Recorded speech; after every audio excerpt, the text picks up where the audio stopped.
Nesta videoaula, só irei focar sobre uma das classes sociais mais importantes da Roma Antiga, os plebeus. As classes sociais da Roma Antiga são compostas pelos patrícios, plebeus, clientes e escravos. E antes de começarmos com o conteúdo, peço-lhes, por gentileza, deixe um like, compartilhe, comente e se inscreva no canal. Então, vamos ao vídeo a seguir. Prepare-se para fortes emoções com o canal A História e o Tempo.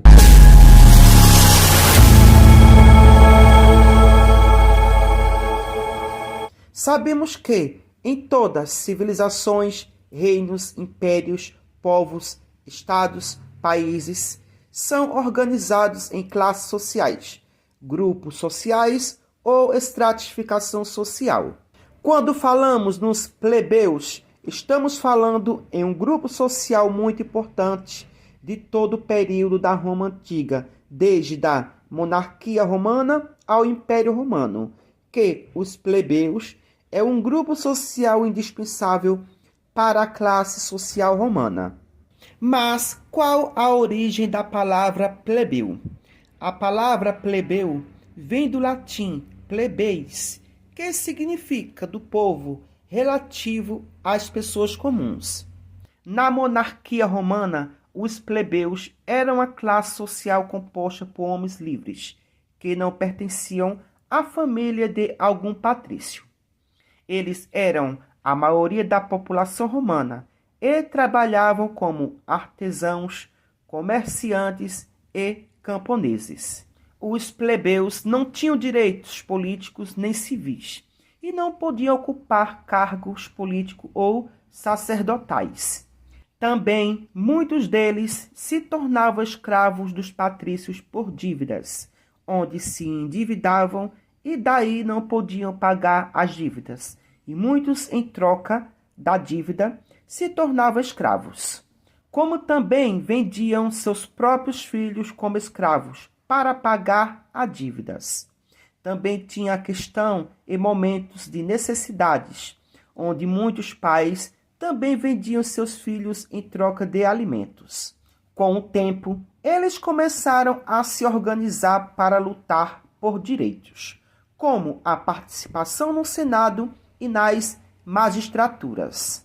Na monarquia romana, os plebeus eram uma classe social composta por homens livres, que não pertenciam à família de algum patrício.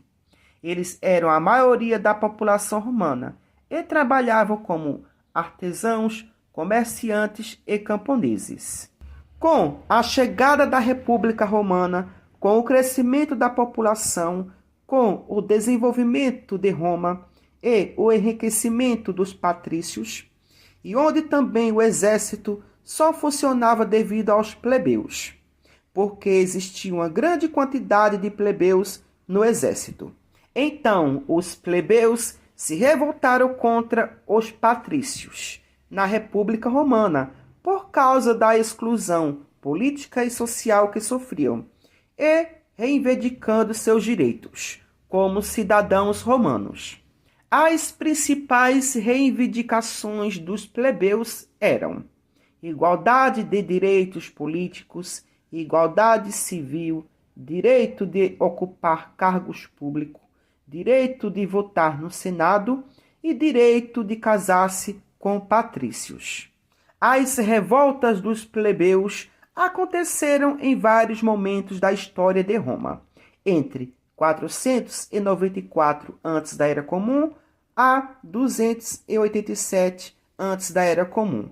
Desse modo, a partir do século V antes da Era Comum, uma série de revoltas plebeias se instalaram na cidade de Roma. Plebeus das mais variadas condições econômicas exigiram a reforma das instituições políticas romanas. Compondo uma população bastante numerosa, os plebeus representavam uma grande ameaça aos interesses dos patrícios. Ao longo de 3 séculos, um conjunto de 5 principais revoltas plebeias conseguiu reorganizar o cenário político romano. A primeira dessas revoltas, acontecida em 494 a.C., foi dada em um contexto no qual os plebeus aproveitaram de uma ameaça de invasão estrangeira à cidade de Roma. Esvaziando as tropas militares da cidade, os plebeus se refugiaram no Monte Sagrado, exigindo a criação de um cargo político exclusivamente controlado por plebeus. Então, vamos para a primeira conquista plebeia. Em resposta, o Senado romano constituiu a magistratura dos tribunos da plebe, que poderiam vetar qualquer lei que ferisse o interesse dos plebeus. Ou seja, onde foi criado um cargo chamado de tribuno da plebe, onde nesse cargo existia um representante da plebe, que estava ali para vetar leis criadas pelos patrícios, que não favorecesse a plebe. Apesar dessa primeira conquista, a tradição oral nas leis romanas, controladas pelos patrícios, prejudicavam enormemente os plebeus, fazendo pressão contra os patrícios. Os plebeus conseguiram a formulação de uma lei escrita dentro de Roma. Essas leis, criadas em 450 antes da Era Comum, ficaram conhecidas como as Leis das 12 Tábuas. 5 anos depois, outra revolta exigiu a permissão do casamento entre plebeus e patrícios, através da Lei da Canuleia, que liberou os casamentos. Os plebeus também puderam ascender socialmente e ampliar sua participação política. Em 367 antes da Era Comum, a Lei Licínia deu aos plebeus o direito de eleger os representantes para as diversas magistraturas. A Lei Licínia permitiu que um dos cônsules, formados por patrícios, fosse de origem plebeia. Por quê? Por lei romana, só quem poderia ser cônsules se fosse de origem patrícia. Mas, com a lei Licínia, deu o direito aos plebeus de, pelo menos, um dos cônsules fosse de origem plebeia. No ano 326 antes da Era Comum, a lei Poetélia Papíria, na República Romana, aboliu a escravidão por dívida, onde o devedor dava como garantia a escravidão de si próprio ou de um membro da família sob o qual tinha autoridade. Em 300 antes da Era Comum, a lei Ogúnia possibilitou os plebeus a ingressar nos colégios sacerdotais e, a partir daí, poder exercerem o cargo de sacerdotes, algo que não era permitido antes. Em 287 antes da Era Comum, a Lei Hortência, promulgada pelo ditador Quinto Hortêncio da República Romana, esta lei determinava que as decisões dos plebeus, aprovadas no plebiscito, tinham força de lei para todos os cidadãos romanos. A Lei Hortência teve um impacto duradouro na evolução do direito romano e nas democracias modernas. O conceito de plebiscito tornou-se um modelo de participação popular que influenciou a formação de plebiscito em democracias modernas.